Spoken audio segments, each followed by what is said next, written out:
அனைவருக்கும் வணக்கம். பிரான்சின் இன்றைய மாலை நேர முக்கிய செய்திகளின் தொகுப்புடன் உங்களை சந்திப்பதில் மிகுந்த மகிழ்ச்சி. ஜூலை 16ஆம் தேதியாகிய இன்று பிரான்ஸ் மற்றும் உலக அளவில் நடந்த பல்வேறு முக்கிய நிகழ்வுகள், அரசியல் மாற்றங்கள், பொருளாதார நிலவரங்கள் மற்றும் விளையாட்டுச் செய்திகளை விரிவாக பார்ப்போம். இந்த செய்திகள் அனைத்தும் பிரான்சின் எதிர்கால போக்கை புரிந்து கொள்ள மிகவும் அவசியமானவை. இன்றைய முக்கிய தலைப்புச் செய்திகளை முதலில் ஒரு பார்வை பார்த்துவிட்டு பின்னர் ஒவ்வொன்றையும் ஆழமாக அலசுவோம். பிரான்ஸ் மற்றும் மொராக்கோ இடையே உருவாகும் புதிய நட்பு ஒப்பந்தம், உலகக் கோப்பை கால்பந்து போட்டியில் பிரான்சின் தோல்வி, மின்சார ஏற்றுமதியில் பிரான்சின் நிலை மற்றும் புதிய வர்த்தக கூட்டணிகள் என பல சுவாரஸ்யமான செய்திகள் காத்திருக்கின்றன. முதலாவதாக, பிரான்ஸ் பாதுகாப்புத்துறை அமைச்சர் செபாஸ்டியன் லெகோர்னு மொராக்கோவிற்கு மேற்கொண்ட தனது அதிகாரப்பூர்வ பயணத்தின் போது இரு நாடுகளுக்கும் இடையே ஒரு அசாதாரணமான நட்பு ஒப்பந்தம் ஏற்பட வாய்ப்புள்ளதாக தெரிவித்துள்ளார். இது பிரான்ஸ் 24 வெளியிட்ட முக்கிய செய்தியாகும்.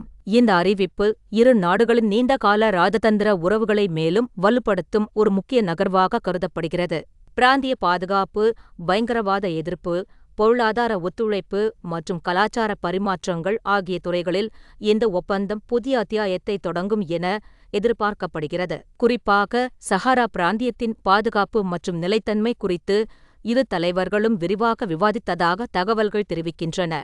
மொராக்கோ, ஆப்பிரிக்காவில் பிரான்சின் மிக முக்கியமான கூட்டாளிகளில் ஒன்றாகும். இந்த ஒப்பந்தம் பிராந்தியத்தில் ஸ்திரத்தன்மையை மேம்படுத்துவதோடு இரு நாடுகளுக்கும் இடையே பாதுகாப்பு ஒத்துழைப்பை மேலும் ஆழப்படுத்தும் என்பது உறுதி. அடுத்து, விளையாட்டு உலகிலிருந்து ஒரு சோகமான செய்தி. 2026 உலகக் கோப்பை கால்பந்து போட்டியில் பிரான்ஸ் அணி இறுதிப் போட்டிக்கு செல்லும் வாய்ப்பை இழந்தது. பிரான்ஸ் 24 செய்தி வெளியிட்டுள்ளபடி, ஜூலை 14ஆம் தேதியான பிரான்சின் தேசிய தினமான பாஸ்டில் தினத்தில் நடந்த அரையிறுதிப் போட்டியில் ஸ்பெயின் அணி பிரான்ஸை வீழ்த்தி இறுதிப் போட்டிக்கு முன்னேறியது.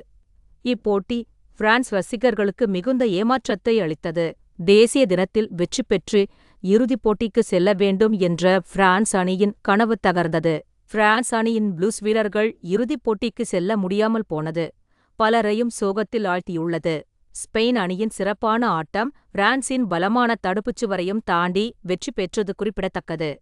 இந்த தோல்வி பிரான்ஸ் விளையாட்டு வரலாற்றில் ஒரு வருத்தமான அத்தியாயமாக பதியப்பட்டுள்ளது. இந்த முக்கியமான உலகக் கோப்பை அரையிறுதிப் போட்டியான பிரான்ஸ் மற்றும் ஸ்பெயின் மோதலை வீட்டிலிருந்தபடியே நேரடியாக பார்க்க பல வழிகள் இருந்தன.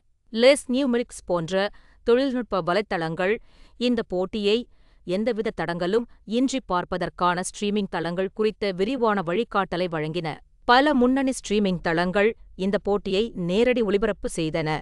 இதன் மூலம் ரசிகர்கள் தங்களுக்கு விருப்பமான சாதனங்களான ஸ்மார்ட்போன்கள், டேப்லெட்டுகள் அல்லது கணினிகள் மூலம் எந்தவித தடங்கலும் இன்றி போட்டியை ரசித்தனர். டிஜிட்டல் தொழில்நுட்பத்தின் வளர்ச்சி உலகளாவிய விளையாட்டு நிகழ்வுகளை உலகின் எந்த மூலையிலிருந்தும் எந்த சமயத்திலும் பார்க்க வழிவகுக்கிறது என்பதை இந்த நிகழ்வு மீண்டும் ஒருமுறை நிரூபித்தது. லட்சக்கணக்கான பிரான்ஸ் ரசிகர்கள் தங்கள் வீடுகளில் இருந்து இந்த உணர்ச்சிமிக்க போட்டியை பின்தொடர்ந்தனர். அடுத்ததாக, உணவு விநியோகத் துறையில் ஒரு புதிய கூட்டணி. பிரான்ஸ் முழுவதும் மக்களுக்கு ஆரோக்கியமான மற்றும் சுவையான உணவை வழங்கும் நோக்கில் பிரபல உணவு விநியோக நிறுவனமான hello fresh wild bus agency உடன் இணைந்துள்ளது. பி நியூஸ் இந்த செய்தியை உறுதிப்படுத்தியுள்ளது. இந்த புதிய கூட்டுறவின் மூலம் ஹலோ ஃப்ரெஷ் தனது சந்தைப்படுத்தல் மற்றும் விளம்பர உத்திகளை மேலும் வலுப்படுத்த திட்டமிட்டுள்ளது. பிரான்ஸ் சந்தையில் ஹலோ ஃப்ரெஷ் தனது வாடிக்கையாளர் தளத்தை விரிவுபடுத்தவும் தனது சேவை தரத்தை மேம்படுத்தவும் இந்த கூட்டணி பெரிதும் உதவும் என்று எதிர்பார்க்கப்படுகிறது. வைல்ட் பஸ் ஏஜென்சியின் அனுபவம் மற்றும் புதுமையான சந்தைப்படுத்தல் அணுகுமுறைகள் ஹலோ ஃப்ரெஷ் தயாரிப்புகளை பிரான்சின் ஒவ்வொரு வீட்டிற்கும் கொண்டு செல்ல உதவும் என எதிர்பார்க்கப்படுகிறது. இது உணவு விநியோகத் துறையில் ஒரு முக்கிய முன்னேற்றமாக கருதப்படுகிறது. இறுதியாக, எரிசக்தித் துறையிலிருந்து ஒரு சாதகமான செய்தி. பிரான்ஸ் இந்த கோடைக்காலத்திலும் மின்சாரத்தை ஏற்றுமதி செய்யும் நாடாகவே தொடரும் என்று அமைப்பு தெரிவித்துள்ளது. இது மான்ட்ரல் நியூஸ் வெளியிட்ட ஒரு முக்கியமான தகவலாகும். மின் உற்பத்தி நிலையங்களின் நம்பகத்தன்மை மற்றும் அண்டை நாடுகளுக்கான தேவை அதிகரிப்பு ஆகிய காரணங்களால் இந்த நிலை நீடிக்கும். குறிப்பாக, அணுசக்தி நிலையங்களின் பராமரிப்பு பணிகள் சீராக நடைபெறுவதாலும் புதுப்பிக்கத்தக்க எரிசக்தி ஆதாரங்களான சூரிய மற்றும் காற்றாலை மின்சாரத்தின் பங்களிப்பு அதிகரிப்பதாலும் பிரான்ஸ் தனது மின்சார தேவையை பூர்த்தி செய்து உபரியை அண்டை நாடுகளுக்கு ஏற்றுமதி செய்ய முடியும். இது பிரான்சின் எரிசக்தித் துறைக்கு ஒரு நேர்மறையான செய்தியாகும், மேலும் நாட்டின் பொருளாதார வளர்ச்சிக்கும் ஐரோப்பிய எரிசக்தி பாதுகாப்புக்கு ஒரு முக்கிய பங்களிப்பாகும். இந்த நிலை பிரான்சின் வலுவான எரிசக்தி உள்கட்டமைப்பை வெளிப்படுத்துகிறது. இன்றைய முக்கிய செய்திகள் அனைத்தும் பிரான்சின் அரசியல், விளையாட்டு, தொழில்நுட்பம், பொருளாதாரம் மற்றும் எரிசக்தி துறைகளில் நடந்த பல்வேறு நிகழ்வுகளை நமக்கு தெளிவாக காட்டுகின்றன. ஒவ்வொரு செய்தியும் நாட்டின் இன்றைய நிலையையும் எதிர்கால போக்கையும் புரிந்து கொள்ள உதவுகிறது. பிரான்ஸ் தொடர்ந்து சர்வதேச அளவில் முக்கிய பங்கு வகிக்கிறது என்பதை இந்த நிகழ்வுகள் உறுதிப்படுத்துகின்றன. இந்த வீடியோ உங்களுக்கு பயனுள்ளதாகவும் தகவல் நிறைந்ததாகவும் இருந்திருக்கும் என்று நம்புகிறோம். மறக்காமல் லைக் செய்யுங்கள். உங்கள் கருத்துக்களை கமெண்டில் பகிர்ந்து கொள்ளுங்கள். இந்த செய்திகள் குறித்து நீங்கள் என்ன நினைக்கிறீர்கள்?